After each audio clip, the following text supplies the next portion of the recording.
Future of talk is here. Power 102 Digital. Indeed, the future of talk is here at Power 102 Digital Wednesday.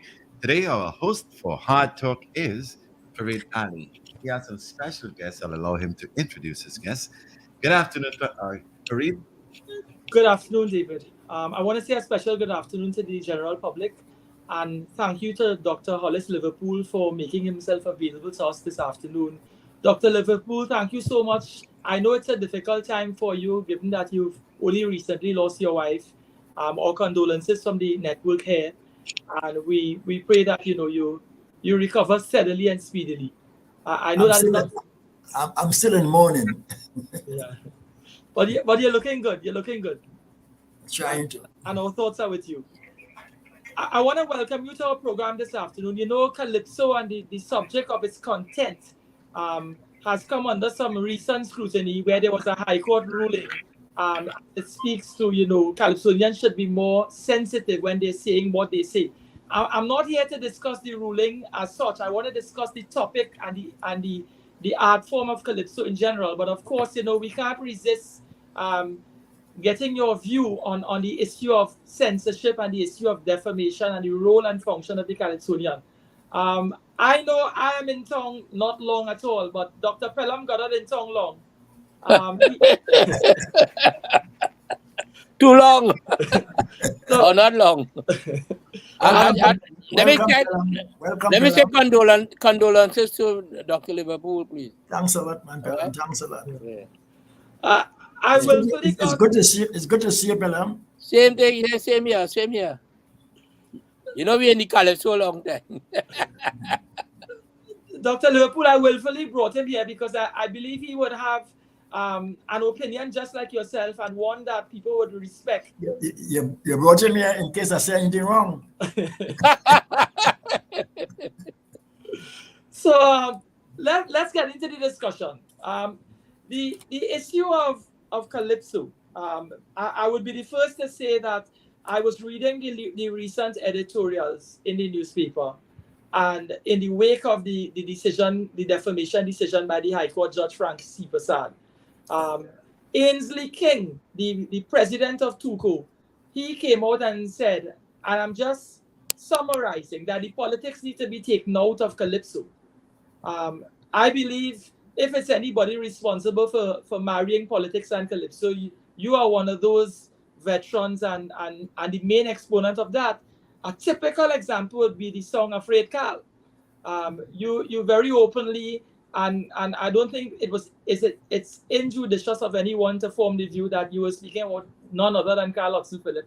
And he was the Attorney General at that time and responsible for the passage of the Public Order Act and so on. Sedition Act. The Sedition Act. So when you made a comment in the song, you said they say a young minister was found in a hotel with a cordial in tongue. And then you said later on that they say Burroughs is an ace crime fighter, but also a damn good weed pusher. What sort of backlash you faced for something like that? Was the temperance of the state in those days, was the state more tolerant of the things that you said then, and it's more sensitive now? Or what is your view on the state's posture and demeanor towards Calypsonians and the thing they see in current time? Well, that's a good way to start. When I sang Afraid Carl, it was a hit in Trinidad and a hit up the islands also. And one of the reasons why Afraid Carl was a hit is because of how I put it. I said some things that I could have been jailed for life. I said some things there that probably I could have paid money that I didn't have. I could have been charged millions of dollars. That's the beauty of the Calypso. I didn't start that. I didn't start that type of Calypso. The Calypso was born out of that kind of song, of satire, of flattery, and all those forms which JDL called conspicuous ways of hiding things, but which I call the mask, and many Calypsonians refer to that, the mask, M-A-S-K, and that mask is not only in the masquerade, but it's also in the Calypso. is that good Calypsonians, and I made a point in the papers that good Calypsonians use the mask. And that doesn't mean that says Coco is not a good Calypsonian. But sometimes when we composing, we have different objectives. And we always have to, as Calypsonians, we have to bear in mind the laws of the country. And the country has many laws. And we are not the only person. The Calypso and masking is not only for Calypsonians. It's for anybody who writes in the press. It's for anybody making speeches, except if you're in Parliament. Parliament gives you a free rate. But anytime you are making statements to the public, etc., or anybody, if I say something wrong about Pelham can take me to court. And that's Pelham's right. So that's when we sing Calypso or we make a speech, we cannot denigrate anybody. We have to be very, very careful. So that when I sang Afraid Call, I try to use the mask. It's masking. So nobody could take me to court because I have ways of hiding the things. I have ways of saying things. And in the mask, I use the language of Trinidad and Tobago. I use the dialect of Trinidad and Tobago. So that and sometimes I use puns and not only metaphors. Tuco has a way of saying that when you're judging Calypso, you judge metaphor. But Calypsonians use more than metaphors. Calypsonians use all forms of figures of speech, puns, metaphors, and all different forms. All sorts of things. Irony. We use all these things. So that these are ways of masking. And J.D. Elder spoke about it in his day, about using these devices. So when Sparrow sings about London bridges falling down, that's a mask. He didn't say England had no power again. England has a power. He said London bridges falling down. So all these are ways of masking. And people who sing smut, all the smut singers, people who love smut, all good smut singers use the mask. That is, they say one thing and they mean another. Something. That's why people love to go to the Calypso tent to hear smut. It's an art.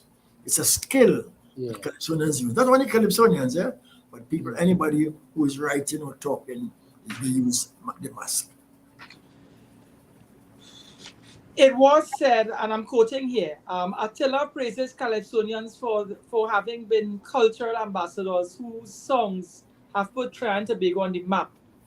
I think that, sorry, I read something that Attila, he would have been one of those earlier Calypsonians. He would have written that he was praising Calypsonians for having been cultural ambassadors. He's likening the Calypsonians to a cultural ambassador. And the Calypsonians have put Trinidad and Tobago on the map. Sure. So the role of a Calypsonian, the Calypsonian is not just a singer or someone who's putting across prose with a melody, but he has an ambassadorial function. So if it is you have an ambassadorial function, upon whom much is given, much is required. One would expect that the Calypsonian would be mindful of that higher responsibility he holds, and therefore do things in a manner that wouldn't bring the integrity of the art form into disrepute. Correct.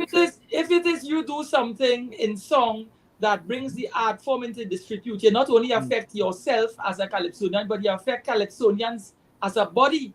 And you affect the whole society. The whole society. Right.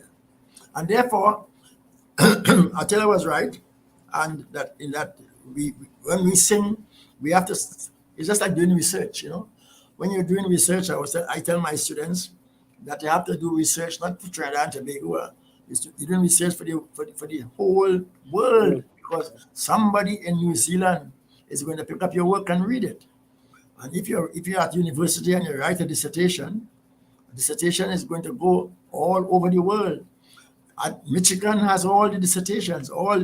For it to be a dissertation, it must be published. It must be published. So we publish dissertations all over the world. That's why we respect people who have written dissertations. We respect them a lot. And that's why the universities give the highest acclaim to people who have written dissertations. They give them a PhD. So that I tell people when Dr. Rowley writes or says anything, you have to respect him. Today you have a lot of people who disrespect Dr. Rowley. They call him what different names, Rowley, a mouth stink, and all kind of thing. You can't do that. You can't do that to a man who has a PhD, because it is not easy to write a dissertation. I teach that, and many persons who write dissertations can't write dissertations. Many lecturers cannot write dissertations. So that you have to be very, very, very careful. And one of the things I like it how you use Attila, because Attila had to obey the laws also. Attila was deputy mayor of Port of Spain. He had to respect the laws in the Port of Spain City Council. He can't say anything about people. You have to respect people, and you have to respect the name of people and the character of people. When I was a little boy, when I was a little boy, I lived in Nelson Street School. They taught us in Nelson Street School in ABC. When wealth is lost, much is lost. When wealth is lost, little is lost. When health is lost, much is lost. But when character is lost, all is lost. So that you have to be responsible as a Calypsonian. To be a Calypsonian is not just to sing a song. And many people who sing Calypso don't know that. You know who that Leroy Clark used to tell me that. He said to me so. He's only 10 all year, He's only 10 all year, because who said they sing Calypso? They may know Calypsonian. And many people are called Calypsonians. They are not Calypsonian. They look at them make a dollar, but they're not Calypsonians. Calypsonians understand that. Calypsonians understand the law, and Calypsonians understand that you have to understand. You cannot break the law. All Calypsonians know that. Those who don't know that are not Calypsonians. Dr. Liverpool, in defense of some of the Calypsonians that are working the circuit, if I may use that expression. Yeah. You are an intelligent man. You were, if I understand clearly, a former secondary school teacher. You have a university degree. Not that university degrees put you in a higher intellectual bracket, but it shows that you have a certain level of understanding and intellectual prowess. Yeah. So to all Calypsonians. All Calypsonians are supposed to have sense. But you use the word supposed to. Yes. My thing is the ability to use metaphor and to say things in a gentle way. In other words, to say things with taste. Yeah. That's still that ability to put the language together in order. That is why they have to be trained. That is why not causing. We have Calypsonians now, or Calypso singers who will purchase a piece of literature and sing it. Correct. We have many Calypso singers now. We have people buying songs. We have some lawyers making songs for people, and they know what they're singing about, etc. All kind of things. But I'm saying that when people put on you the brand of a Calypsonian, that's a big thing. Let me tell you something. Yeah. I was in Michigan. At the University of Michigan. And George Lamming walked into the class. George Lamming from the celebrated George Lamming. And he found me in the class. And when he saw me, he stopped his lecture. When he saw me, he stopped the lecture and says, "What is that man's doing there?" Meaning me. And the lecturer told him, "Oh, that's Mr. Liverpool. What is he doing here?" And the lecturer said, "He is reading for his PhD." George Lamming says, "That is chalk dust. Chalk dust is bigger than any PhD." In other words, the name chalk dust is bigger than any PhD. In other words, he showed that a Calypsonian has to be an intelligent man. That level, that today, as people saying Calypsonian, they are Calypsonians. Yeah, that's true. Because they don't understand their role. Yeah. And you have to be a Calypsonian, you have to understand your role. You have to know what you're saying. That is why the Calypsonians, well, I don't want to use Healer and Francis, but one of the reasons for putting him in the Senate is not that because he could sing, it's because he sang good Calypso and they figure, well, this fellow has sense. Yeah. But if you're not, Dr. Liverpool, yeah, like everything else in the profession of singing calypso, under the umbrella of Tuco, one would believe that you all, being members of Tuco, would be your brother's keeper. Have you had yes. discussions with fellow calypsonians and budding calypsonians as to how they ought to conduct themselves and how they ought to mask what they say and how they and teach them the things that you know? Because at age 82, you would have had an experience of 40 years on most of them. I have no proof right now, but Shirley, the secretary Shirley knows that. I have been asking Tuco to allow me to come and talk to calypsonians for years upon years, to allow me to talk to the judges. I want to hold all them judges and put them in a classroom. That's why we started carnival studies at UTT, Yeah. because people don't understand calypso, and calypsonians don't understand their role, and the judges don't understand. The judges can't. Judges. If you're not a you want to be a judge, you have to be trained to be a judge. You have to do history. You have to do history of carnival. You have to do music. You have to understand music. You may not be a great musician like Pelham, but you have to understand music, and you have to understand measurement. It seems as though nothing but measurement. as long as you have an ID card, Yeah. you could go and register to be a judge. Correct. In With the stupidness. Yeah. On what basis? I wonder if I can say that. On what basis you can make Mr. Alfonso a judge? He's a soldier. Yeah. He just jumps on. You're making a chief judge or a judge. You have to be trained, and you can't be trained for one day, as Tuco trying to do.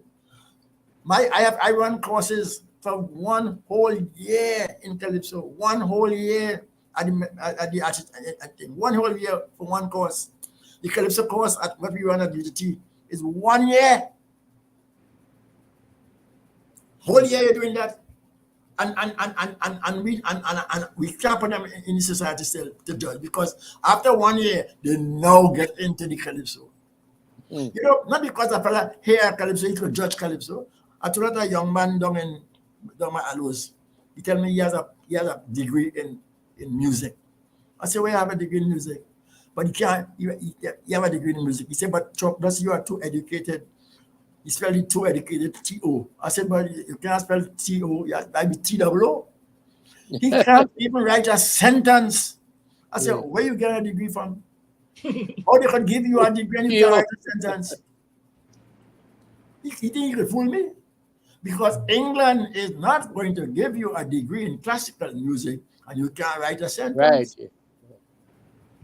Because you can't judge. Have you done history? No. You can't judge. Have you done Caribbean history? No. You know why? Because you're talking to architect. You're singing for architect. You're singing to men like Pelham. You're singing to outstanding people. You're singing to musicians. You're singing to doctors. You're singing to lawyers. So who are you to talk to me? And you're not trained. You know nothing. Because to come and give you a song, you feel the person, and then you say a calypso, yeah? My concern is this, and maybe what I'm saying is tied to what we may call censorship, but there are different forms of censorship. Does Tuco require of the calypsonian, before he enters a competition or he takes to the stage, a copy of his lyrics, a sheet, a copy of the song, so at least they will be able to vet and see what he's going to say or hear what he's going to say, and that way they will protect themselves and protect the calypsonian who's going to sing from himself. Sure. Tuco advises all calypsonians for the past 5 years. But we didn't have it before, because before we had calypsonians. But for the past 5 years now, at least 5 years, Tuco has been asking calypsonians to send in their lyrics. So because Tuco is doing it because Tuco doesn't want to be accused of any of breaking the law. And for you, when you sing on a Tuco show, they can, by law, by copyright law, Tuco is responsible. So if a man sings something about Pelham on a Tuco show, they're going to charge Tuco. That is why in the Coco case, they said defendant number 1, Coco, defendant number 2, the copyright over the COT, the copyright copyright organization, they will charge them because. But where they get away is because Coco didn't register the song. But if Coco had registered the song, the judge would have charged Cut also. Because Cut has a right not to publish that song. Right. No, that is a form of censorship. When it is a form of censorship, yeah. Yeah. But it's not a form. It's a form of protecting the people from uncouth sayings. Right. No, I'm new to this. I'm just a presenter. That's why I have educated people like yourself here. I was reading. I looked at Gordon Rolle's book Calypso and Society in pre-independence Trinidad. So I was doing a little research. That's good. I read where it was said, and this is again, this is something said by Executor. And if I were to read just a little bit, it highlights. Sure. As we have seen, records were censored for alleged obscenity, their political content, their presentation of prohibited forms of Afro-Caribbean worship or law, such as Orisha and Shawta Baptist religions, rebellious tendencies. This censorship was not consistent, and it is sometimes difficult to fathom why one song was banned and another one, quite similar to it, permitted. Quite true.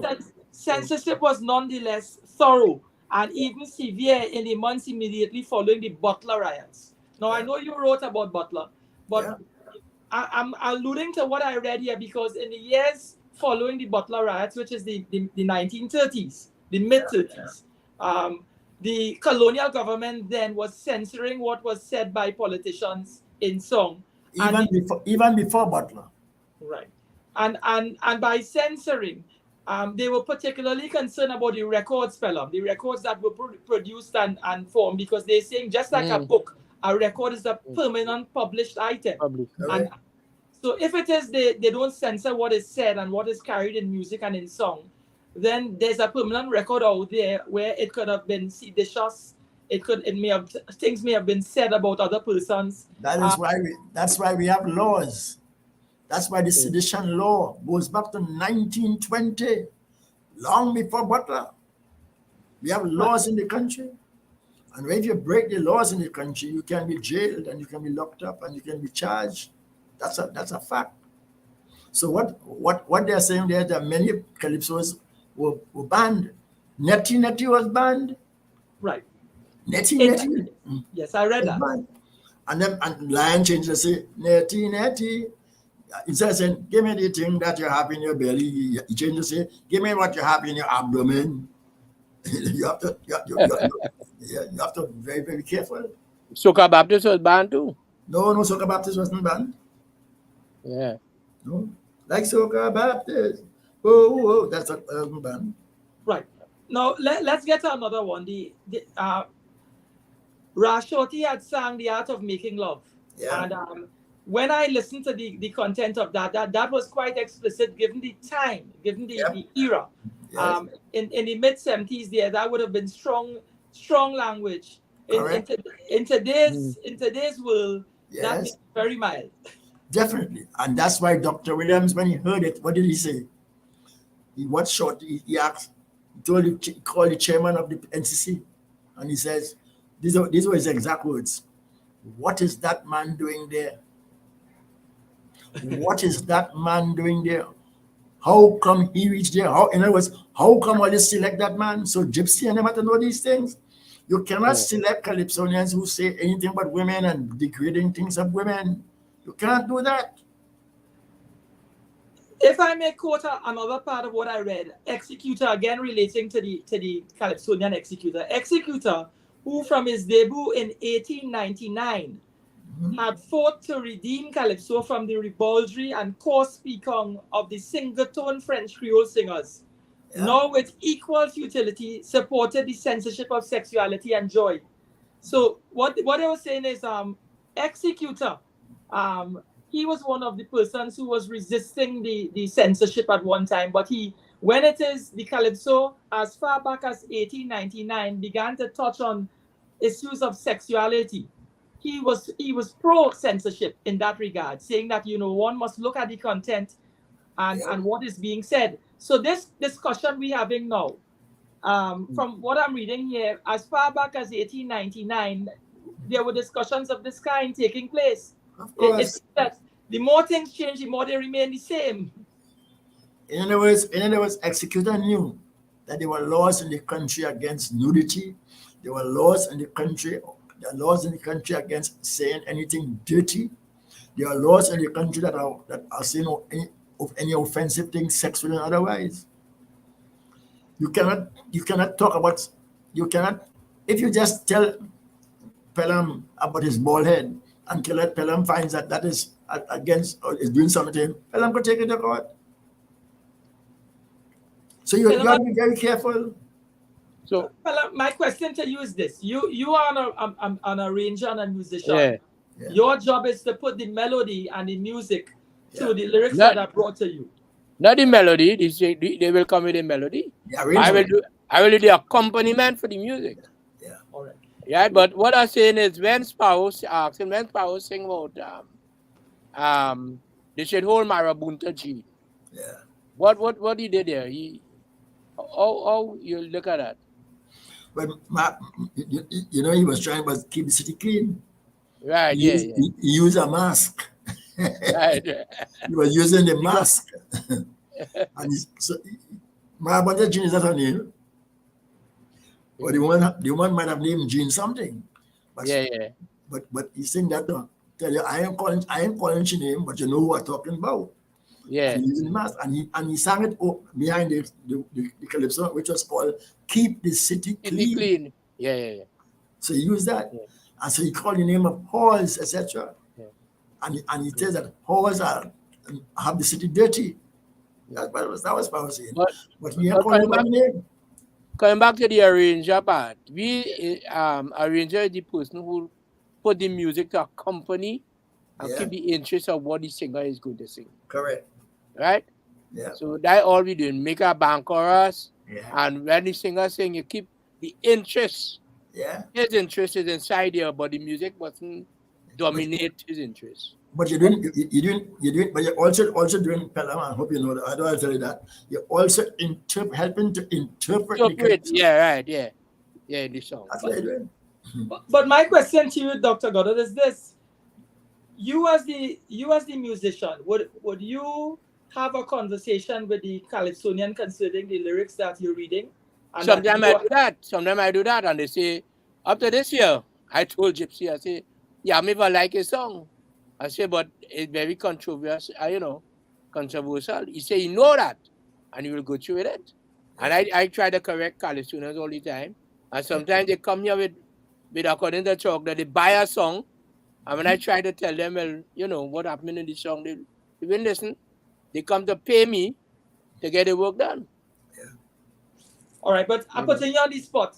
Would you take a moral stance or take a professional stance with regard to what is before you? If you correct them and say, I'm not happy with this line, and I don't want to be associated with having put the music to this sort of lyrics, and ask them to address that situation. I did that already. I did that plenty of times. They would listen to you, or they would just say... They will say they go somewhere else and do it. Wow. Pelham, the first year I sang Calypso, the very first year I sang Calypso, Faridali, the very first year I sang Calypso, when I went for audition at the Calypso Theatre, and I sang my Calypso. Yes, my country, as true. I go to say, who is you? I say, why you ask that? He said, I ain't writing that. I said, how do you mean you're writing that, Mr. Dikoto? He said, that is your thief and funny song. I never heard what funny. I didn't know what funny. I didn't know what funny song. But he, as a musician, told me, I ain't writing that. I had to leave that come on. And it was, he failed me. Yeah. That's the role of the musician. Yeah. Are you of the view, Dr. Liverpool, that the time has come for the state, the parliament, to scribe law or scribe regulations and law that speak to standards, setting a It has standard. already been done. The whole, what do you man name from China, who does talk on the radios from the States, and you have a heart attack with him again now. You have a heart attack. Sanford. Yeah. He was locked up, he was arrested in Trinidad. Yeah. He got down here and given jokes. Red Fox, yeah. Red Fox. Yeah, Red Fox. There are laws in this country. You can't, Red Fox can't come here and say, and cuss. They say you can cuss in the next country. Not in Trinidad and Tobago. Trinidad and Tobago has laws passed by Parliament that say you can't cuss. Oh, that artist get locked up here too. You get locked up. Yeah. And Calypsonians have to know that. How do you get away from the cussing? You have to cuss using something that is not offensive to the laws. So you have to find a way. If you can't find a way, you can't cuss. You have to use the mask. But you would accept that it's bigger and broader than obscene language. It's bigger and broader than language that would cause persons to breach the public peace. Yes, in other words, it's not just about censoring the language in the context of obscene language and language that will upset the public peace or corrupt the public peace, as they say. It has to do with when you're making comments about people's professional life and people's private lives. That is taking things. It's as we say in Trinidad, that is getting personal with somebody. Obviously. As opposed to a fair comment. A fair comment might be the state has engaged in an exercise where they want to raise the politician's salary by tens of thousands of dollars. Yeah. And the Salaries Review Commission is having a discussion as we speak about that, and they've recommended that all politicians' salary be increased, and it's not a small increase. So whereas the working class people getting 4%, the police service and the prison service and the public service will accept a 4% increase. The politicians sat in parliament and they're now entertaining increasing their salaries by a lot more than 4%. Well, so they make the law. Right. It's a fair comment now for the politicians to sing about one law for the police, one law for the politician, one law, and then the working class people, well, there's another law for that. Luther sang that. Oh, Farid Ali, Luther sang that. Luther sang. There's no truth and justice. There's no truth and justice, and Luther sang all those things. Right. Let me tell you something. One of the hardest things in culture today is the final topic. Any topic you find, man singers already. but what I'm saying is, it's a fair comment when a Calypsonian sings about things like that. But when when you call a man a thief, you can't call people thief. You can't call. then that is taking it beyond. But here nice, here good Calypso. Here the mask. There was a man in Trinidad called. He was the president of the Masquerade Association or NCBA. Yeah. He was Mr. Afong. He was the president of the NCBA, Carnival Bands Association. A fellow sing the Calypsonian. Hear the Calypso. Afong the thief. I did that. Ian Mackenzie. Yes. I did that. Yeah. Take him to prisoner. Take him to the court, man. He says AH. Found, Found. I found the thief. I found the thief. That is the mask. When Shorty sang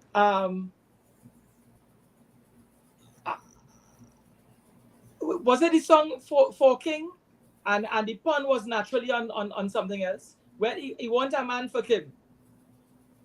And the pun naturally is on the for Kim, right? Yeah. So there was always a masking along lines that the public could accept in terms of it's a genuine pun. When Crazy sang, hold on. Let me stop for a while. Nyla Blackman is his granddaughter. Before Shorty died, I went to look for him because he was very sick. And he talked. I was glad I talked to him. You know, he tell me, say, Chucky, them nasty calypsos are sing, them songs are sing. Don't help me now. Don't let my children hear them thing now. I said, what? He said, don't let my children hear them song. He regretted he sang those calypsos. He had found God. And he says, I don't want my children and my grandchildren to hear them songs. Rash Shorty before he died. So he knew the wrongs he had done. And he knew how far he had done. And he begged me, like a child, don't let my children hear them songs. I can't stop the radio station from playing it. But I'm telling you Shorty's message, Rash Shorty message. But the thing is, the spoken word like the sped arrow can't be recalled. Well, that's the point. Yeah. That's why recording and singing calypso and putting on record is such a dangerous thing if you don't know. You gotta be very careful. Because you have written extensively. You have written extensively about the history of calypso and where it came from. In the judge's comment, in a very wronged way, what he did is, wrong meaning circular, where he's panoramic look at the facts.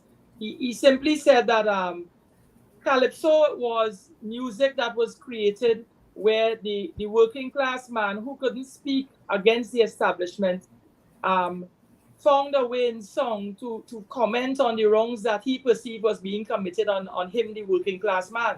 So Calypsonians today, even I would imagine Crocro too, with Sugar Aloes and Watchman and the fellas in his era, that trio, they felt that they had a mandate to represent the interests of the working class man, whether it be the man in Mova, Laventil, Sealots, the Beatum, to represent his interests. If they figure, well, a UNC government or opposition was not being fair in terms of its deliberation and in terms of its representation of its own people as opposed to the other, that they felt they needed to comment. For instance, when when Pandey was in power and when his UNC government held office, they attempted at one time to pilot a green paper through the parliament where it tried to bring the media in line with what is, in their view, what would have been fair to everyone concerned. So much so that even Pandey found himself in trouble with the court. I'm making the point to say this, that even politicians, not just the Calypsonians, politicians are held accountable by the court. So the Calypsonian, when he finds himself accountable, he can't say that he's being victimized or the culture is being suppressed. The judiciary has a function to fulfill. When Pandey had referred to a certain media magnate as a pseudo-racist, the court ruled that man's commercial and corporate brand could be impacted by a reckless statement that the politician couldn't justify. You can't refer to the man as a racist or a pseudo-racist, and you can't prove that that he acted in like manner. It could be, in other words, it must be empirically tested. So I'm saying this. Yes. Whatever Calypsonian says, I listened recently where Shugalo said that everything he sang was carried in the newsprint. That's a very simplistic way of putting it, because what is carried in the newsprint could also be seditious, and you could be repeating the wrong thing, despite the fact that the media took it. Yeah. So you have the view that a song should stand up to empirical testing, that there should be a standard, and that the standard should be set and upheld. And if your answer is yes, then what are your suggestions? You being who you are, what are your suggestions that could be now put in place to avoid another circumstance of this? Because what is going to happen is a pebble has been thrown in the water, and the ripple effect, regardless of whether the appeal goes in Croco's favor. The next Calypsonian that takes the stage, he may not have the resources that Croco has. Croco has a senior counsel, Gilbert Peterson, and another senior lawyer, Keith Scotland, representing his interests. I'm not too sure every Calypsonian out there can afford that sort of legal team. And I'm not sure if Tuco is going to provide any sort of assistance. And I'm not too sure if any Calypsonian can afford $250,000. Because when this judge make that, when a judge passes sentence on you, and Mr. Judge must know that too. Yeah, I'm sure you know that. There's training as a judge, You don't put a fine on a man who making $10 for the whole season. You make no record. You ain't send a Calypso and charge him $250,000. You can't do that. But he's a four-time king. You have to charge the person his ability to pay. So even the fine, the judge has to also obey the laws. The judge can't charge nobody $1 million and $250,000 and you can't pay. You have to charge the man according to his ability to pay. So that's one point. But at the same time, you can't use a thing in the print and say you're saying it and say, I see it in the papers. Because the papers can be wrong. And the papers are one of the first person that are wrong. And all papers know that. All Guardian experts knew that they know to apologize next day. They say things one day, and when they catch themselves in trouble, they apologize right away. And they have insurance, They have insurance. And they have insurance for that. And they have insurance. The Calypsonian may not have insurance. Calypsonians don't have insurance. So Calypsonians have to be very, very careful. Calypsonians cannot take up things in print and say they're saying it. Because the print may be against the law and may be wrong. You have to be very careful. What is your suggestion? In the same way, when you're writing a thesis, you can't test when you take up something from the papers. You have to write. We train people to write the word SIC, sick. Sick means I just quoting it where I see it, but I believe it. But I'm just quoting the Guardian. The Guardian said this: sick, SIC. SIC means I'm just quoting the Guardian, but I ain't taking no responsibility for it. Because by the guts of Christ, you may be wrong. The other part of my question is, what is your suggestion? Something has to be done by Tuco, and persons like yourself will have to be involved in some way, on some level. Definitely. To ensure that this thing doesn't present itself again. Because again, it's not just about a particular Calypsonian, it's about the industry, about all of you all. What measures do you suggest we put in place moving forward to avoid? Tuco has a great responsibility. The responsibility of Tuco is not just to run Calypso show. The responsibility of Tuco is to help to train Calypsonians. The responsibility, Tuco has a rule, a law. Here the law, Tuco has this part of Tuco rules. You can't join Tuco unless you're a Calypsonian. A man took them to court for that. He said, I want to join Tuco. They said, you're not a Calypsonian. And they put him out. Yeah.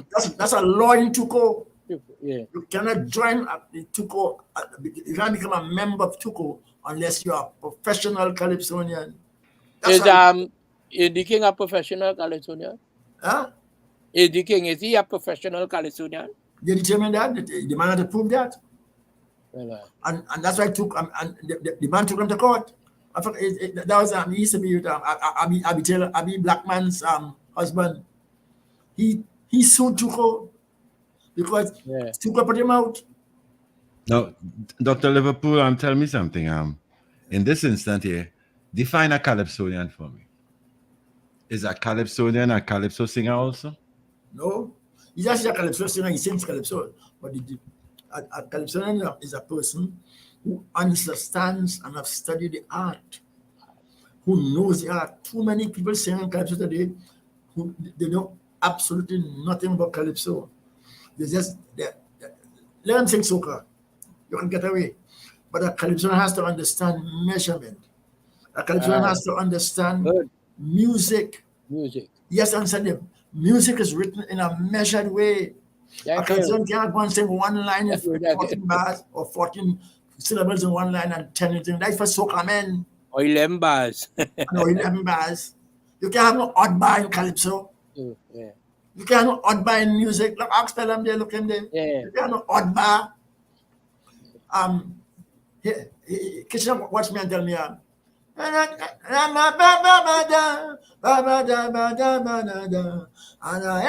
ain't coming back until I finish it.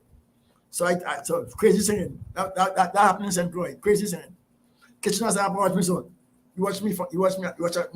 I watch him. He say, you like that calypso? I say, I like it, yes. He said, chuck. You have to. You can't hear that. There no calypso. I said, what mean there no calypso? He said, you have a short meter. You see a short bar? Yeah. I say, well, I ain't see it. But when I say, but if since Kitchener say so, I say, yes, Kitchener, you're right, there was a short bar. Yeah. I take my guitar and I go home, compel night I go in my hotel. And I say, what wrong with this guy? Say, boy, pa pa pa pa pa pa pa pa da pa da pa da da. And I ain't coming back until I finish it. The man who made it, I know Caribbean. Watch Kitchener. Pa pa da pa dum pam. Pa da pa da pa dum pam. And I ain't coming back until I finish it. Extra thing missing. Yeah. Extra note missing. It should be I coming back until I go home and finish it. That is calypso. Yeah. It has to have measurement. Measurement. Yeah. Soca men have no measurement. That's why they'll get away with all kind of stupidness. Well, yeah, that's one I'm Chucky. Yeah. I write down some things today, right? Yeah. I have what they call test match calypso. Yeah. A test match calypso, composition, music, delivery. Delivery, yes. Right. And then I have ODI calypso. When soca started, they were singing all that. And then I have T20 calypso. We're in the T20 calypso right now, no? Yes. Yeah, because T20 calypso is a year and 8 months old. After that, they're done. Yeah. Right? So, they had to study measurement. I put them all these two. It has certain Calypsonians come here. Yeah. They cannot sing first to begin. Yeah. You have to train them to sing. They don't know the key. Them. Yeah, they don't know the key. They don't know they have to train. They don't know the measurement. Yeah. What happened to that? And so they take a tune from before. One thing I learned with Sparrow and them, and even Chucky, when we taught all St. Thomas and all that, right? Mm-hmm. They will get a calypso and they will make it their, they will learn it before they go and learn it. They will go and get a CD and come straight to the studio and say they could sing a calypso. Right. They're not knowing it. You know. And that is why I had composed a calypso for Pink Panther. That's schoolboy calypso. It's a theater calypso. It's a calypso for the Savannah. Yeah. All I'm thinking about character and all that thing and love your neighbors yourself. Them is schoolboy, school children calypso. So good calypsonians, to be a calypsonian, a good calypsonian is a person who understands measurement. Measurement. Yeah. Silent night. Watch it. Silent night. Holy night. See it? Yes, silent night. Da da da da da. Yes, that. He said, pam pam pam pam. Next line. Pam pam pam pam. See that? Pam pam pam. Next line. Pam pam pam. You see measurement? So all the carols, all these. So some people say white people music, but all the white people music, all the gospels and carols, correct. Measurement, correct. All the standard tunes. All the standard is it. So come in and measurement. They don't care about measurement. When what is measurement? They only care about rhythm. Gentlemen, when Ras Shorty or the Lord Shorty as he was back in those days, brought the soca to the fore. That was calypso with some sort of measurement also, because when you think about endless vibrations, of course, Shorty's and good calypsos. Yes. Yeah. But that was the introduction to the soca music. I mean, guys like Maestro and it had verse measurement and chorus measurement. Yeah, verse measurement and chorus measurement. Short, this boy in Antigua and Short children them. They could teach Trinidadians. Of Yeah. course. They sing the soca and they have good measurement. Yeah. Short it. Tell me, signature when it's not good measurement. Swallow. Good measurement. Yeah. What But we I'm are so being, coming haven't tried that and nothing like that. what we are asked to accept now, I often wonder because I listen to a lot of calypsos. I try to delve deep into calypso. I'm very into this conversation right now. And what we are I listen to a lot of calypsos and I would hear calypsos that qualify for Skinner Park. But yet still those calypsonians are not chosen to be in Skinner Park. On the other hand, we have these like Pelham said, we have calypso songs. I call them lamentation. Yeah. That goes from Skinner Park to the Marsh Gras. That And is you know, why I'm saying, Mr. We're talking McIntyre talking. That's Yeah. why I'm saying, Mr. McIntyre, you have to have trained the judges. Them judges who picking all kind of stupidness for Sinapa. Long ago, spell them. When you get into semi-final long ago, they pick 24 of us. When you get in there, anybody could win the crown from the 24. That's right. Yeah. It's They don't pick stupidness in Sinapa. no, we in Skinner Park or South people on the whole used to have, they had a very good air for good calypso, and it's like the acid test. Yeah, I gave it that name. Yeah, the That's acid my test. song. That's my song. I remember. Tell Caisonians, San Fernando say, they must come down south and present their resume. Tell them don't care how much song they sing.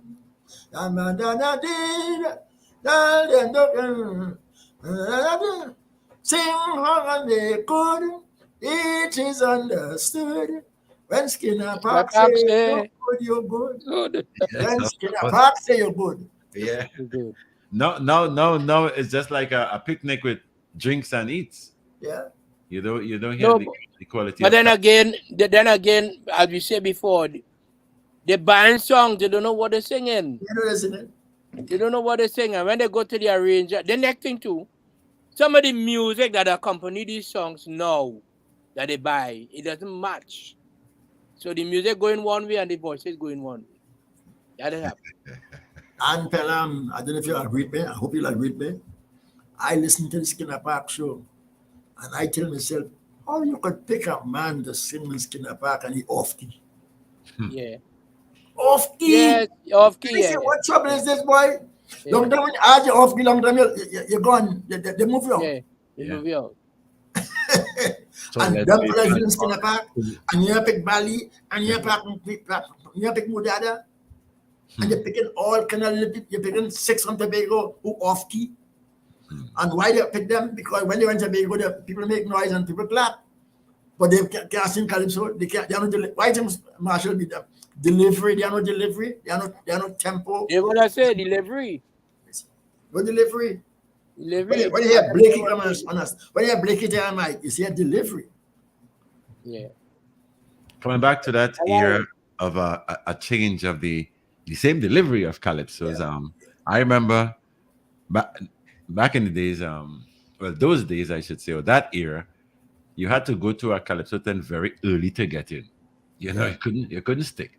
And then the political aspect of the calypso became so raw that it turned a lot of people away from the calypso tents. And ever since, it has been the hardest thing is to have calypso tents function as they did back in the days.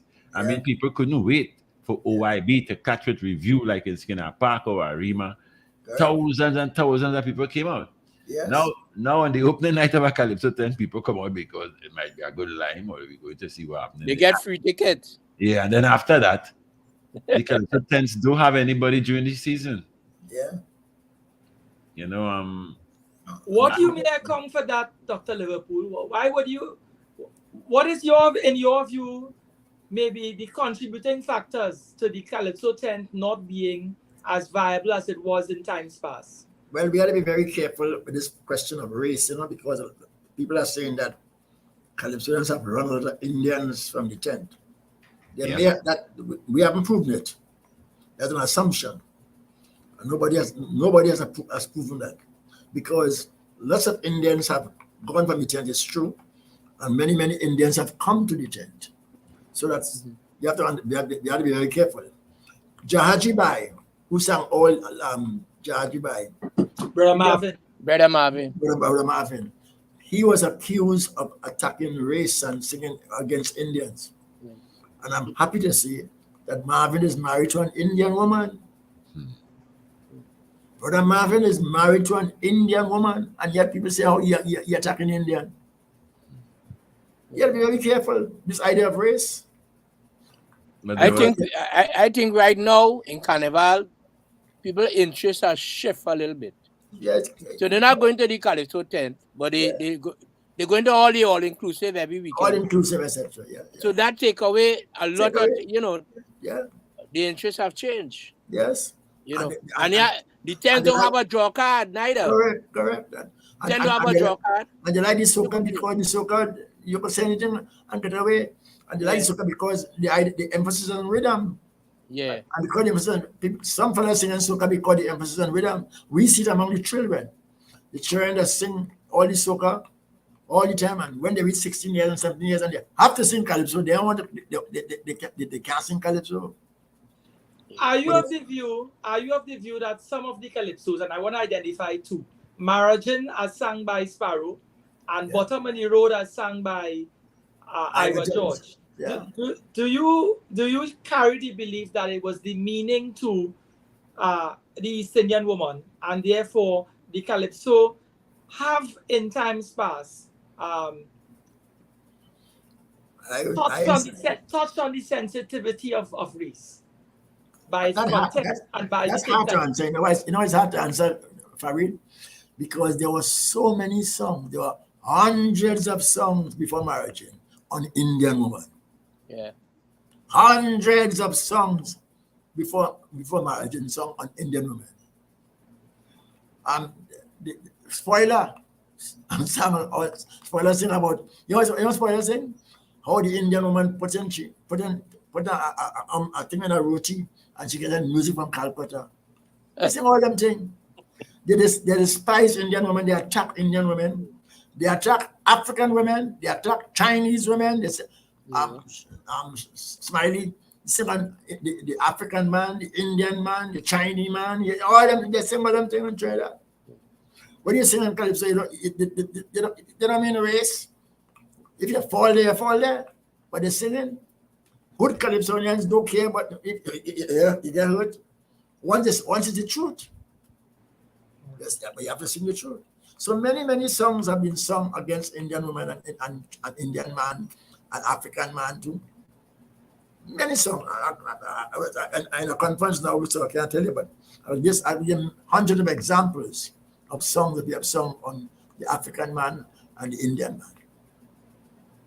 And the white man too.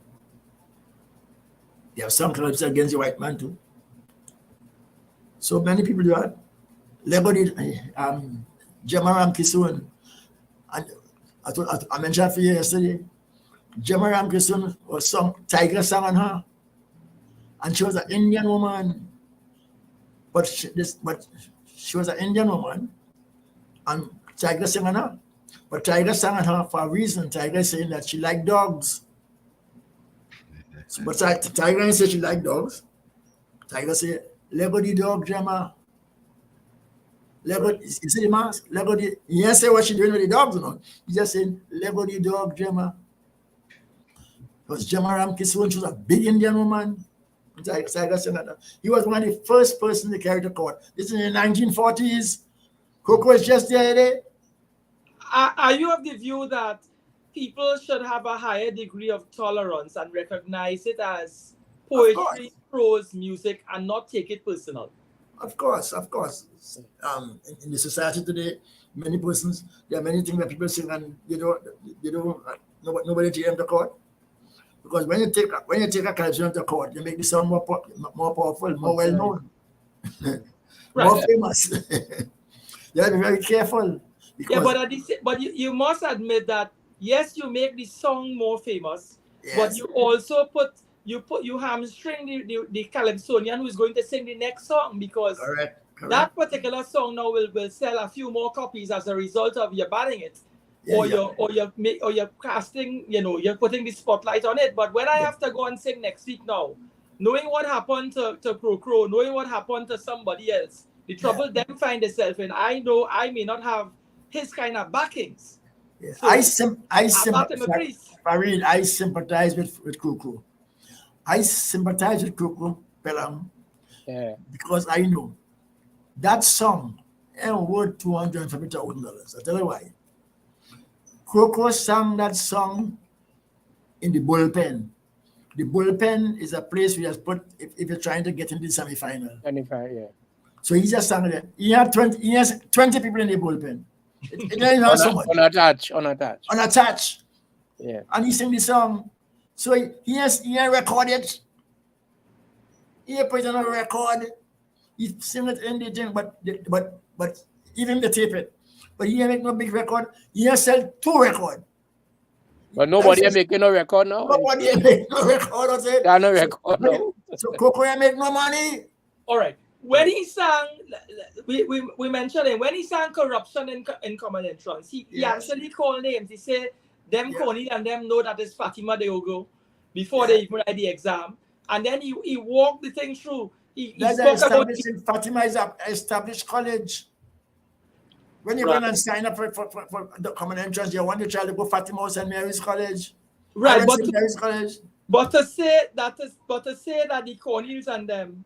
Yeah. To say what? To say that the Cornels, he was referring to, I would imagine, to the popular name Cornel and Trinidad. Oh, yeah. Mm. That before they write the exam, they know that it's Fatima and St. Mary's for them. Yeah, but that's true. Well, it's true. Them fellas, you see, you have to understand Common Entrance. Common Entrance, the colleges have a 20% before they start. Yeah, but to call a man's name. He shouldn't. I wouldn't call Con. I wouldn't call the name, but I know what he's speaking about because in Common Entrance, the colleges and the convents have a 20. The Catholic colleges and the Anglican colleges have a 20% to select. So if a look could fail Common Entrance and get into St. Mary's College. Right, but then that is not corruption because the that's not corruption. That is their right. That's the concordat. Good. So that is not. But what he was saying is there's corruption in the Common Entrance. That is not corruption if it is they got in on the 20% because the Catholic Church and the Presbyterian Church and all the other churches have a say in the running. They have a reserve right to 20%. And you're right, and probably use the wrong word, Pelham. You might have used the wrong word because St. Mary's has a right to select the 20%. Mm-hmm. Signed by the government and the church. It's called the concordat. Concordat means agreement. But even though he did use Cornelian, he decide which one of the Cornelius. Which one of the Cornelius, Yeah, which one is Cornelius. He just used a name. He mentioned dilemma by why dilemma and son. Referring to the dilemmas, they also have a hand inside as to where good mask. Good mask. Good mask. So you have to if you say Liverpool, you can say Liverpool because there are hundreds of Liverpools. Right. Hundreds of dilemmas. How much Goddard they have? They have George Goddard too. So let me take it back to you. When you sing you're afraid, Carl, you said, and I'm quoting here, they say Burroughs is an ace crime fighter, but also a damn good weed pusher. What did you mean by Burroughs being a weed pusher? The same thing. They say is the mask. Not me. Yeah, they say. They say in the public. You did not say marijuana or anything like that. You said weed. I said weed pusher. Yeah, there are weeds all over the place. They say you would. I said they say, not me. I ain't saying nothing. That's right. You know, Croker, even one of his his first major monarchy was his independence calypso, where he sang Happy Anniversary. And he said he's not going to say Happy Anniversary until this happened. And he did a good masking there. But after a time, people were saying that he were attacking because of his political affiliation. And that too was one of the reasons, I should say, why some people said they're not going to the tents again because they are sitting in the tents, and these are the kind of calypsos they have to listen to. But Coco is a good mask of these songs, I think. It's a Coco's crafty good- way of calypso. Coco's a good boy. Yeah, Coco. Yeah. You have gone too far, but Coco's a good artist. Yeah. Gone too far. And Coco understands, eh? Yeah. I mean, sometimes he might go too high or a little more detail, but Coco is a good artist. And people know that. People know that Coco is a good artist. My thing is this: there has to be sensitivity and taste. I don't want to quote a calypsonian on this one, but there was one in particular in the early 90s who sang "Piss in Bed Pam" in reference to a politician, and you know that wasn't a nice thing to say. That wasn't nice. Yeah. That wasn't nice. I don't know. Because I know she had game the court. You see what he's saying the next year? Yeah. He can't see. She blind him. Yeah. So the idea is it has to be said with decorum and taste. If it is to be treated in the same, if calypso is to be treated in the same way that of the classic poets like Byron and Milton and so on. Yes. If you see yourself as an exponent of an art form and you see yourself as a poet and so on, then what is being said ought to be said with taste, with decorum, the stylistics, the metaphors, same things you were saying. So perhaps there need now to be some sort of forum involving yourself, involving Tuco, perhaps conversations with Inslee King and Ras Commander and so on, and say, listen, we need to have seminars, just like we have mental health seminars for working people now being introduced because mental health is so important. You need to have seminars from year to year or 6 months before the season starts. And say, well, listen, we're going into a new season and we don't want you all making the headlines for reasons that, you know, could be things that could be avoided. Dr. Goddard, Before you go on, yeah, I'm listening. Before you go on, in the same, you're quite right in the point you're making. The judges have to understand on that also, and the judges have to understand what you mean by originality. And they could again point to that. So many calypsos. I heard so many calypsos this year in Skinner Park that were not original, and they give 20 points for that. So that some of them calypsos shouldn't be there because what they sing, everybody sing them thing already. Well, you sang about that. You had made reference to a particular highly regarded calypsonian and you said he sang a next man's song and win. Yes. I heard some calypso that I do right in the studio already that sing in Skinner Park. Yeah. Same melody. Right, Same melody. Did I do years ago? Same melody, same idea. But you was asking me something just now. My question to you is this. Where do you see the art form going as a musician and as someone who has worked with musicians and have a history in this? Because you've produced or have arranged in about 13 road march calypsos through the years. You would have worked with the very best exponents of the art form. Super Blue, back then he would have been Blue Boy. Some of his hits would have been what? Ethel, Rebecca. These are classic songs, sung about women, and he went so far. And I remember one line. I think it was Rebecca where he's saying, "What she gonna do next?" And he even mentioned she exposed herself, but he said it. Alone. That Lucy in the Savannah. Okay, Lucy.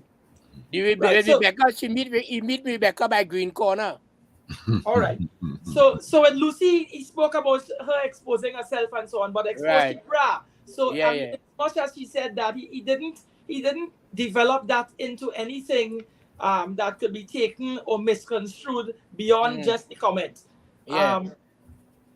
How do you feel, or what do you think could be done moving forward to maintain that standard that you would have experienced or you would have seen set by Super Blue, Blue Boy, set by other calypsonians in the era that passed? The standard had to be right now. We need writers, right? People who thinking about writing good calypso, measurement, lyrics, music. Music. It had to come with a whole composition situation. And now people not composing no more. They come and want a rhythm and want to sing on top of rhythm. Yeah. There's no more composition. Yeah. Like Devines will do composition and give. Devines was a good composer. Correct. Merchant was a good composer. Correct. We don't have no composers right now. Yeah. And that's the whole problem. Everything is a rhythm, and you come and ride a rhythm and you like that rhythm and they start with that. Yeah. They come to your studio and they want the rhythm first. Yeah. Before you even hear the melody. I see Adikoto, I learned from Adikoto, He used to dictate when Chucky and go back down there, he dictate every melody on a piece of manuscript paper and then put chords and then measurement and this and that. He do that first. Yeah. Before he started to arrange it. Correct. Yeah. And So we want composition. Yeah, another thing, calypso is like an essay. Yeah. And I have seen many calypsonians today with the singing on a theme, and the theme has no introduction. Right. When you hear calypso, you hear the introduction. Right. And you're introducing the topic, and then in the second and third, fourth verse, you build up the body, and finally at the ending, like an essay, you give the finding at the end, But instead of giving the introduction, you know what I'd be hearing? Skin up back! Are you all right? How you doing? How you doing? Yeah. Before they sit down and introduce the thing and give a good introduction to the topic, the ball and skin up back, how you going and where you're doing. For the sing. Yeah. So, and when they sing, you don't know what topic, you know what they're singing on. You have to wait until the second verse to know what they're singing about. So my third verse, then I know what they're singing about. Back in the days, the Calypsonians, they read a lot. You heard about Calypsonians. After a Calypsonian put a song together, you knew that he read Cottridge big time. The Calypsonians used to read a lot and were in tune with a lot of the issues internationally, more so local. But now, like you said, some people are writing songs and they are really songs and not calypsos. Tell me something, Dr. Liverpool. Yeah. In choosing for the semifinals in San Fernando, judges will go to these calypso tents and they have the unattached or the bullpen, as they call it. Is it necessary? Is it a mandate for them to choose from a tent if what they listen to in that tent it does not qualify for Skin and Pearl? Or is it mandated that, okay, we're going by Classic Crusoe, you must have 2 from Classic Crusoe, you must have 5 from Classic Crusoe, and so on and so on. Can a judge who's really, like, let's say you and Pelham judges, and you go to these tents, if you don't hear anything that represents the true definition of a calypso, would you choose still from that tent to put them in the semifinals? Of course not. Of course not. That's why I'm so much against the Tobago and the chairman of Tobago, Ainsley King, for bringing in this boy from even in Carnival in Tobago. Yeah, the Tobago's October. Yeah. And he bring him in a final. He can't come in the semi-final. They put him in the final. A different set of judges, a different environment, a whole different environment. A calypso will go down today in one tent, wouldn't go down in semi-final, and a calypso will go down in a country area or cinema, wouldn't go down in semi-final. You have to understand that time and place. The time and place and the environment will make a calypso good.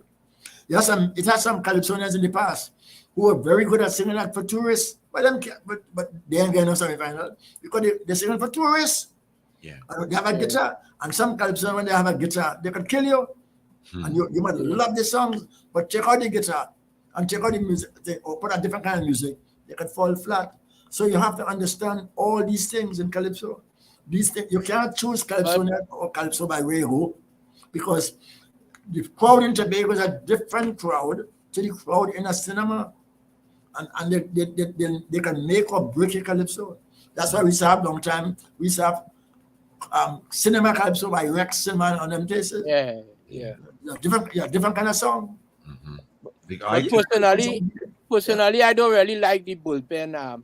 I like a band in a tent, Yes. and the Californian the judges go to the tent.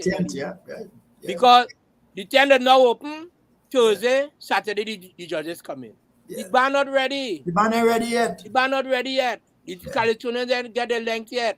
You know, they're going to judge the people right away. Yeah. And then the bullpen now, they come to the studio, they do a demo. Yeah. And go to sing it to the demo. Yeah. So and you're judging that. You can't judge that. No, you can judge that. You mentioned you should have. We don't have good composers anymore. When I examine good writers, he said, good writers. All right, good writers. When we examine history, Theophilus Philip, Spoiler would have had songs like Bedbug. One of his more famous ones would have been The Magistrate Try Himself. That sort of mind and that imagination that goes hand in hand with writing. That is something, in your view, is that something that you could train yourself to become, or you have to born with that gift? Well, I'll tell you a secret. Now. I don't know if I should tell you now. This is a secret. Do you know what made Spoiler was such a great calypsonian and singing that kind of song? Ask Bill Trotman, he will tell you. Bill Trotman and Spoiler were good friends, and he will tell you that Spoiler was a man who admired comic books. Spoiler used to read comic book night and day. That's what I was all talking the comic strip. Yes. That was Spoiler. That's where he got all his ideas from, the comic book. Money in the bank. Money in the bank. So he learned that. So you can't beat him there. Talking backwards. All his ideas, comic book. But the question is a good writer born, or you can train yourself? Because the point you're making is Spoiler read a lot and he read comic books, so he would have developed his talent. Correct. But he's strict. You see, you learn from apprentice. They call it apprenticeship learning. In other words, you can learn from your confreres and people around you. You see, and the more you practice, you're learning. And that's called apprenticeship learning. Many people in the past, many calypsonians, they learned apprenticeship learning. They go and what they hear, and after they hear it, they see what they go and they do their homework. That's how I do. That's how I do my music too. Yeah. Apprenticeship learning. That's how I do my music. And that's why I learn the music. Yeah. In fact, Roy Cape will tell you, I hope Pelham agree with me, that with all the musician you are, all the great musician you are, you're only a great musician until you play in the calypso tent. Yeah, you're sure right. When you play in the calypso tent, then you learn music. Yeah. Kitchener made his name singing calypso, and as his success was measured in some circles, measured in the amount of road march titles he would have won through the years. And as we say, also songs that he sang for Pan. But there are also some songs like My Person. That in itself is double and tap. Yeah. He said it with taste. He said he told a story, and in this story, there would have been puns, there would have been hooks, there would have been things to attract and to stir and stimulate the imagination. So everybody hearing a Kitchener song, a Kitchener composition, and hearing his delivery of it could like it for different reasons. Yep. Right? In other words, Kitchener put a story to all the songs, Yeah. A storyline. Surely, if you compare what he could do, that is a talent and a gift that is rare. And that is something else I learned from. You can learn that too. In other words, Kitchener set a standard. But Kitchener was I don't want to go up to talk, but if you're since we're talking calypso, Kitchener was a great calypso. Yeah. Many persons don't understand Kitchener, but Kitchener was a great Calypsonian, He was a musician also. a good musician. Yeah. And one thing about Kitchener used to have his own audition. Yeah. Kitchener used to have his own audition, so you have putting you on one stage and using his stupidness, you know. Mm-hmm. That's Kitchener. Let me give you an example of Kitchener. I think when I give this example, you'll understand what I'm trying to say about Kitchener, how good he was.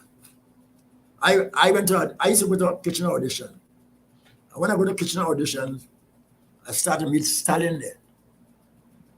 So I say, hey, I meet Stalin in the first audition. I meet him in the second audition. I meet him in the third audition. What's Stalin doing here?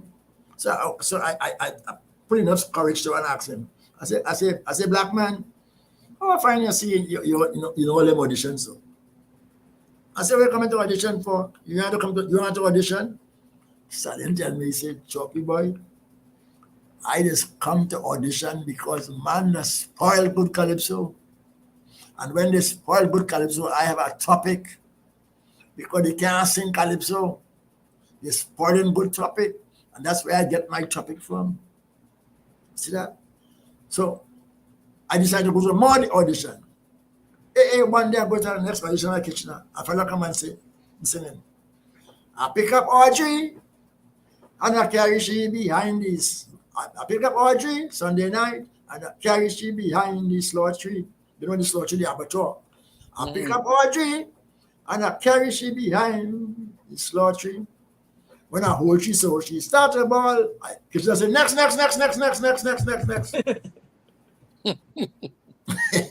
So fella watch me. I behind watching him. But he watch me. Called by me, he said, what, Mr. Liverpool, what I do wrong? I said, ask Kitchener, I don't know. I said, go and ask Kitchener. He said, I can't ask him, I'm afraid. I said, no, go and ask him what wrong. Let me tell you, because he can't stop you just so. You just sing T4 land, he stop you. He said, yeah. He said, that's why I feel in Calypso, big Calypso do like small Calypso. And I said, no, ask Kitchener. So half time he took the advice and he went and asked Kitchener. Kitch, call him Mr. Kitch too. Mr. Kitch, what I do wrong? Why you stop me? You make me sing my song and I know start and you're killing the spirit. Kitchener said, let me tell you something, young man. When you're singing in Calypso, the most important thing in your Calypso has to be the topic. If you sing the topic, I must know where is the topic. If you pick up Audrey and you carry she behind the slot tree and you say you're making love to she, I will wait till the strip takes you naked.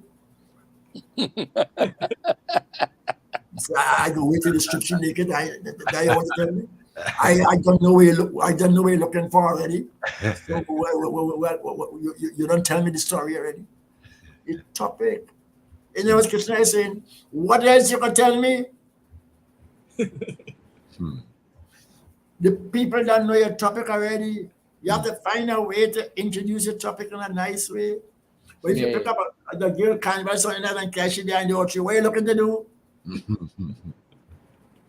Kitchener says, next.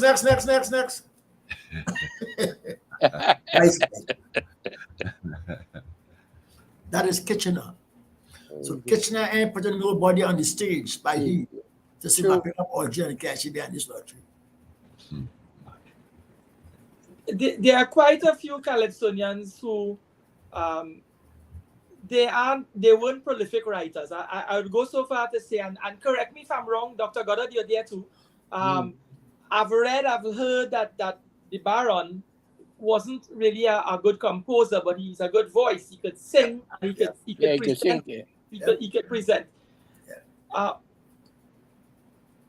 Would you consider Baron, because he was not a prolific writer, not on the same level with, let us say, Calypsonians who are also writers? How would you pitch someone who is more of a singer, more of has more of a voice, but less of a writer. The marriage of that. Where do you see it? Where would you weigh? In other words, when history is going to judge the greats, would Baron's name call as one of the greats, given that he merely sang, he didn't compose much? I would like to say about a short element. I would like to answer that. He will be leveled as a presenter and a deliverer. He delivery. He have delivery, and he could present the calypso. He can like somebody writing a poem and they put somebody to say the poem. Yeah. But he won't be a writer for such, but he'll be a good presenter. You know. It comes as though you it's like theater. Like Somebody theater. will write a script. Let's say like Diana Ross had to compose anything. I don't think Frank Sinatra will have to compose anything. A lot of the American singers who were stars never composed. But You what see I'm that? saying, calypso, the delivery of calypso depended on how the person who is like the Baron, he lives the part, you know. Yeah, he played the part. He will play the part. See, Baron, people like Baron, God has given them a gift that he ain't give us. They have, let's say, our truth. They are truth. All of we are truth. But Baron have scales. Kitchener could sing one scale. Yeah. Some fellas could sing 2 scales.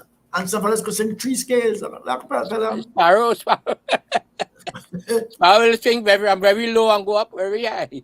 Go very low and very high. Yeah. I could sing 3 scale.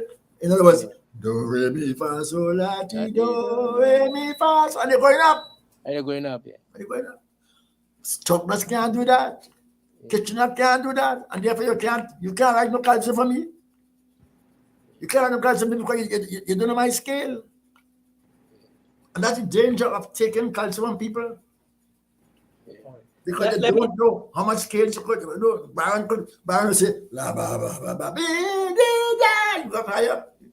But some calypsonians can't do that. They're boss and they get hoarse. That's why I say they're taking songs from the writers who can't sing neither. They can't sing. They cannot. The writers who they taking song cannot sing the song neither. You see the That's what we're danger, going on too. and that is the danger of taking calypso from people. Yeah. Because they don't know your voice and they don't know the tones in your voice. What do you see happening to calypso as of now, Dr. Liverpool and Pelham? Well, you know what I saw right away? I saw the woman who went the calypso queen. I sorry to call her name. The calypso queen this year. I see her singing that song, and she was very good, etc. So they say. And when they had the lanyard, the lanyard, I saw how she couldn't make no final because she was too low. And when she got down low, you can't understand what she's saying. And because the key song low, the key wasn't too low, but she doesn't have the tone, a voice, and the scale to go up. And sometimes when calypsonians see that, good calypsonians, what they do, they change the scale. So they're saying, I went down the road and I see a man. Too low. So they say, I went down the road and I see a man. That book I don't know to do that. But if you can say, I went down the road and I see a man. You can't know. So good guys know that they know the voice range and they change it. That's why you had to dictate. You had to dictate the melody for them first too. You dictate for them, you see. You have to right. You know, it's like dictation in a good education. Yeah. And I'm saying that unless you go through that kind of education, as a judge and a calypsonian, you can't join this art form. You cannot. Because you can according to Stalin, you spoil good song. In an interview, Winford Devines had said that when he wrote Progress, he had to find the right person to sing the song. I would imagine a song like Progress, and I'm not decrying anyone, but I'm just calling a name. Brother Valentino has a style and he has a way that he delivers. You can't give a song like Progress to Valentino. Correct. Right. So when we look at some songs are written for particular writers in mind. For instance, Yes, correct. when Taking into consideration the scale and the range. Yeah, yes. And some people don't have it. Sparrow has a range. Anything he sing, he's something good because he has a range. Yeah. You don't have a range. would you rate, and this is for you, Dr. Liverpool, would you rate Sparrow as a great singer of calypso or a great calypsonian? Well, I'll tell you what I said about Sparrow. And this is going on with the records. Persons have asked me that. They asked me on the BBC in England. And this is how I consider Sparrow. And I wrote this. And this is in the records. Sparrow. God has given all of us gifts, but God has given the most gifts to Sparrow. Unquote. That's me. I endorse that. Second year. God has given the most gifts to Sparrow. Yeah. I describe him as the king of kings of calypso. You see, if you're a writer, right, you will want to give somebody who have a good voice and all. And the writer didn't know that Sparrow could have performed the songs. Correct. You understand? Yeah. So Sparrow ended up with the best songs from who is the right for him? Devines, or whoever before. Yeah. Or Piggy Francis, or whoever was giving him songs. Yeah. And he know they could have presented and When he sang Congo Man, it has been said that it's the best example of being able to take a song and to bring it alive and rendition. Congo Man, see rendition. His delivery. And using the voice. He lay that Harry always in misery. You say that mommy, say it too much from she. So she went to she mommy explaining how he lay the best. I getting big mama every night down in her rest. Change the key Mother now. say, well, I never see more. Change the key to sing that, you know. Change the key to sing that. Yes. Yeah. And then come back in the key. And then come back to the key again. Yeah. Right. How many Caribbeans could do that? Yeah. Yeah. A very good example to his slave. Slave also. Yeah. So rendition. You can't do that. You see, you have to know all these things. I wonder if Toko have that in the criteria. When they have anything like rendition in the criteria.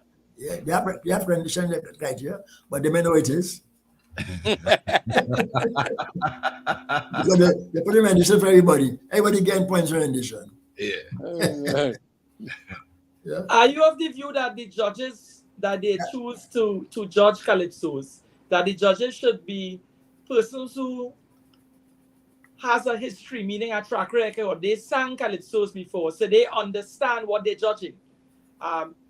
If I were to use a football example, sometimes you hear football players, international football players, saying that the referee knows the rules, but he doesn't know the game. Yeah. He never played, so he doesn't understand what the player was trying to do on the field and what caused the action the tackle that he made and so on. So I'm just using that as an analogy. That's Do you good. think that a judge should have been there? He should have lived the life and walked the walk before he come to tell a man or to put a mark and grade and scale a calypsonian in a competition. Well, pray this way. A good calypsonian, or a good judge, let me start with the judge first. A good judge is a man who lives in the vineyard and understands the vine.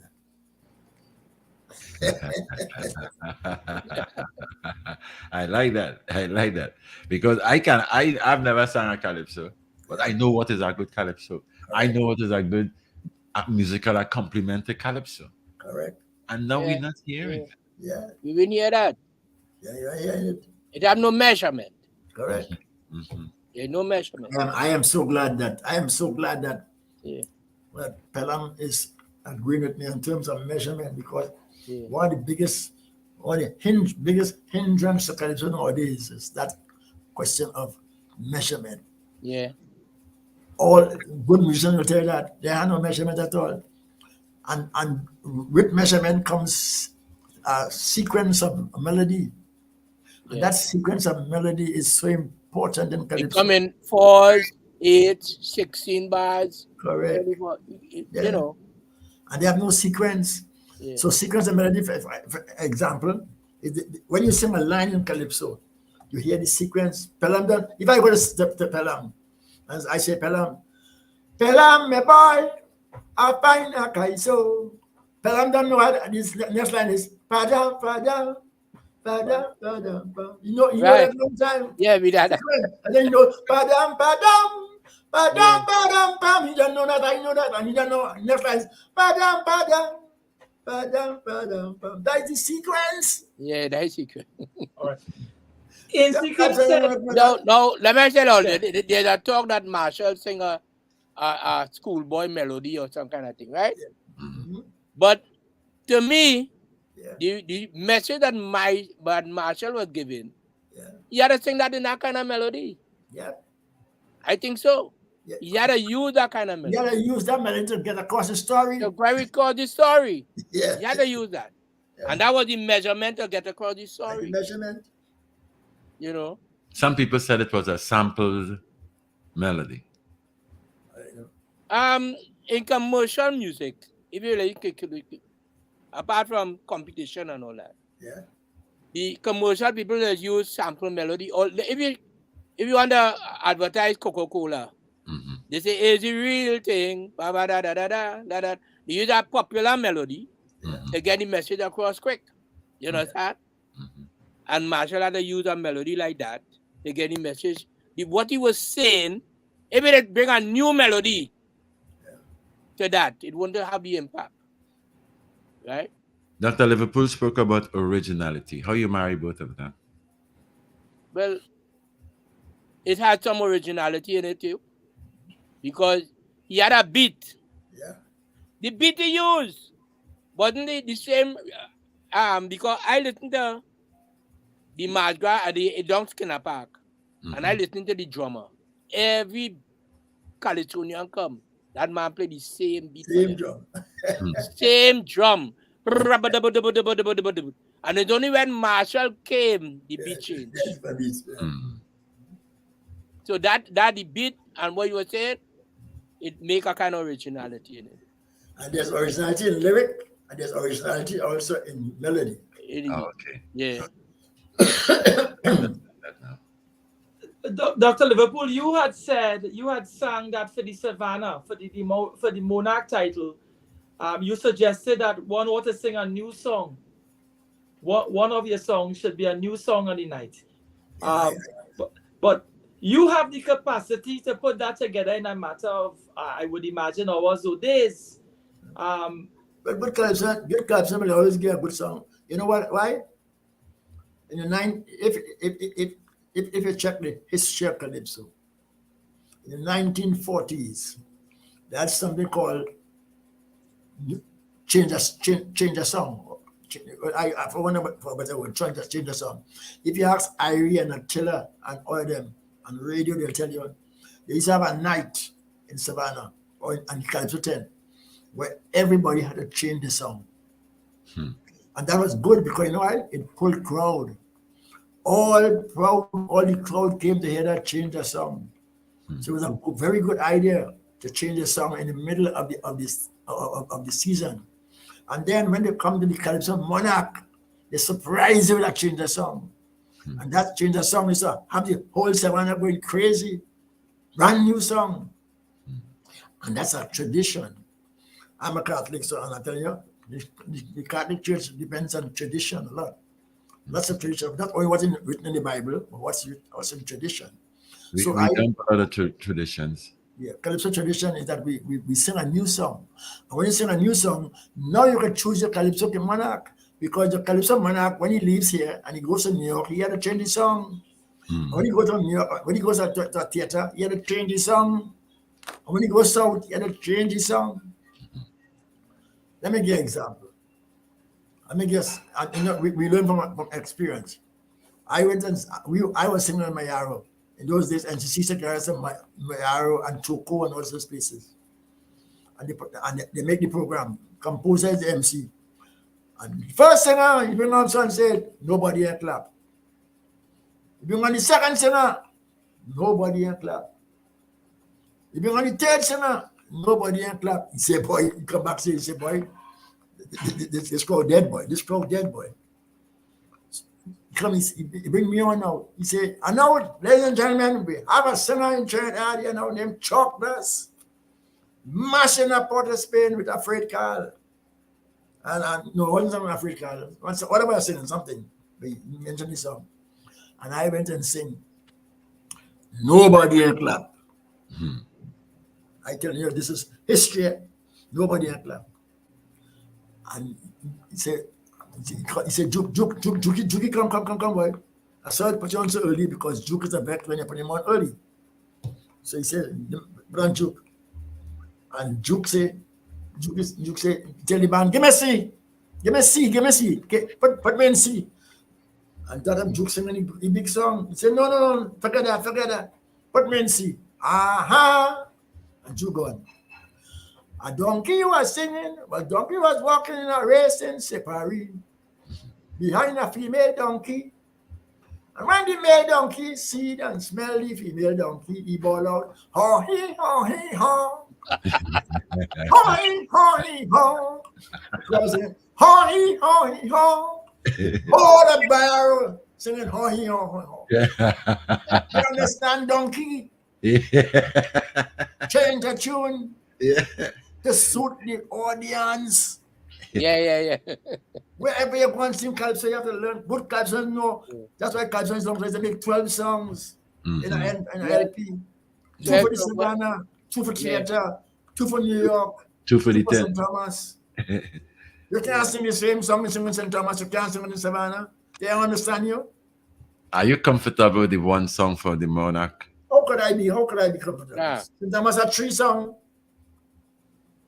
Ask Kitchener, no? Kitchener and Duke, they put both of them win together, and they had to sing the next song, 3 songs in St. Thomas, the Virgin Islands. And we here singing 1. Why you gonna choose a man? So when they leave Port of Spain, that way they go singing when they go to London next week? We're getting it. We're zeroing into the last 5 minutes in terms of our airtime. I have a question. Soca and Calypso, Dr. Liverpool, where do you put and place soca and calypso? Where would you classify it? Ainsley King said that soca and calypso is and I don't want to misquote him, but he said it belongs under the same umbrella of calypso. Very good, very good. There are some soca songs when I hear them, I like them, and there's some soca songs when I hear them, I just turn off the radio. T20. Because soca is when you sing soca and you don't have no measurement, and most soca men have no idea of measurement, no sequence of melody. That can't touch me at all. I still have my radio, but I know good. If you hear a good soca song, you at least you'll tap your foot. So I don't see that soca can reach calypso. Real calypso has too much things. Yeah. The beauty of the calypso, the beauty of the art form is calypso. Calypso, Yes. And delivery. Yes. Real calypso is a beautiful thing. If I tell you what calypso has sung before, listen to Pretender. Pretender singing about women. Singing calypso, women. And he said, woman, the masterpiece of God's creation plan. Hear me again. Woman, the masterpiece of God's creation plan. In other words, God has never done anything better than woman. It's the greatest thing that man God has come to. Pretender. Which soca man ever tell you that?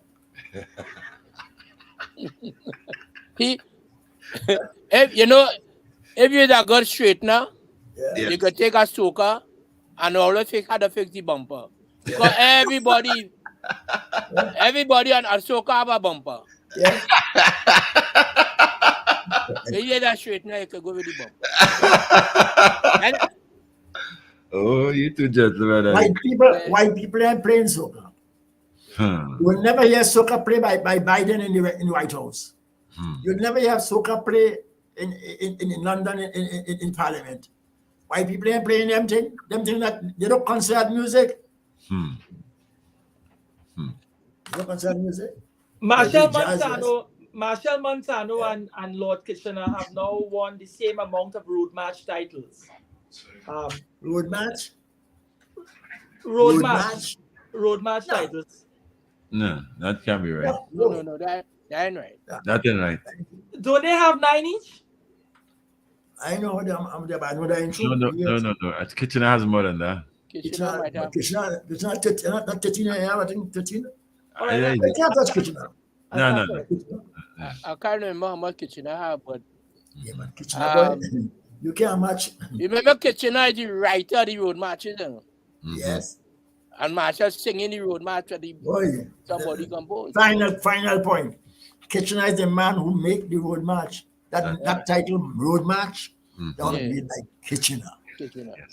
Yes. Yeah, trying to the term road match was coined like Kitchener. I have a closing question. You are now holding a prominent position in terms of the Carnival Museum, if I may say that way. Where do you see Carnival in terms of its growth and its development? Are you seeing the trajectory that we are in right now in terms of the quality of the Carnival as a product to market, trying to be able to sell? That is your next program. That can never be a short answer. Never. That's a whole program. That's the whole program. And I would like you to invite. Yeah.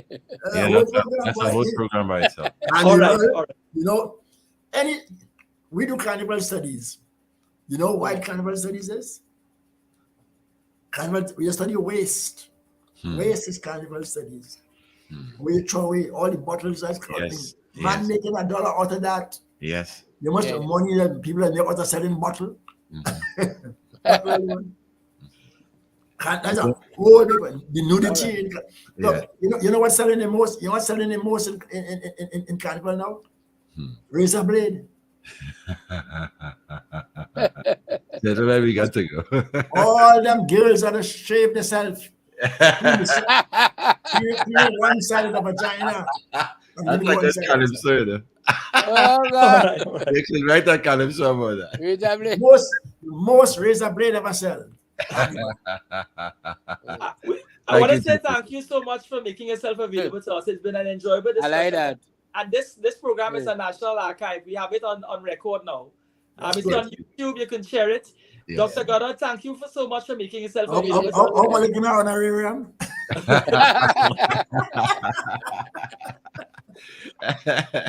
So we'll invite you again, Dr. Liverpool, and I'll bring Dr. Goddard with me again because he in Tong Long. Yeah.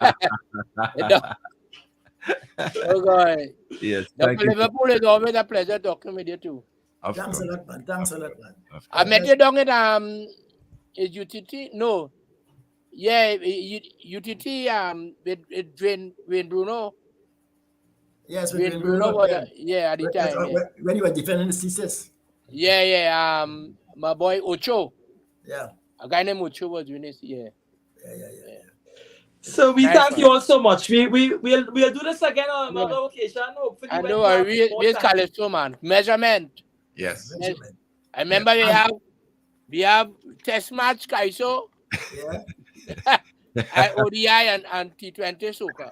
Well, we have to do something about measurement with Tuko. Because Tuko ain't know nothing with that. Yeah, they know. I quite agree. Judging them ain't know nothing with that thing. One back, the band, where the band go in the tent, so the judges could hear the band playing in the Calypso. Correct. The bullpen thing is shopping it. Yes. They come and do hustler demo and go and sing. And sing Calypso, yeah. Measurement. Yeah. Thank you, gentlemen. We got to go. Okay. Enjoy evening. Thanks again. All right, everybody. God All right. bless. All right. God bless. Blessings. Cool. Yeah, thank you, Fareed. The future of talk is here. Power 102 Digital. But that's it for today's edition of the